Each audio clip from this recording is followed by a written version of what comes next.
Nou, dit is onze meest luxe kamer. Dit nemen we de luxe studio.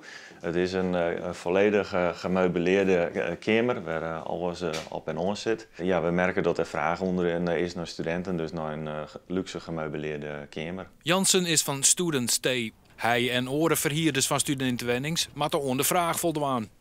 Het delen van een toilet en een douche en een keuken, dat wordt dus in die zin wat minder. Er komt wat meer aanbod waarbij een student gewoon alles voor zichzelf heeft.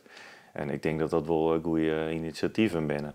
Vraag en aanbod binnen op dit stuit in ballons op de studentenwenningmerk. Ik denk dat die absoluut niet overspannen is en dat ook met alle nieuwe initiatieven die er zijn, dat er voldoende woonruimte is in Leeuwarden.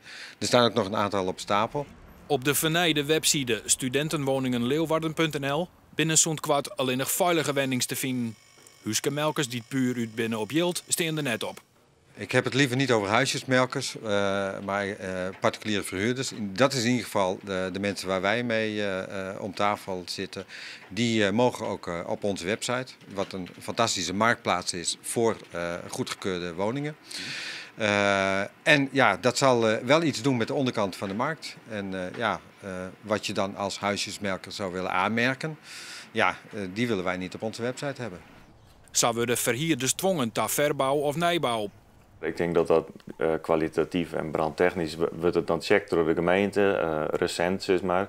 Dus dan voldoet het wel aan alle eisen. En hoe dat bij wenningen zit, die net controleerd binnen. En werd wel studenten wennen, bijvoorbeeld soms machintoaan in een wenning. Werd niks onverbouwd is of wat dan ook. Ja, daar is de gemeente nooit langs geweest, dus daar is geen controle op. Dus in die zin denk ik wel dat dat veiliger is. Deze ontwikkeling maakt het de studentenwenningen veiliger. Ja,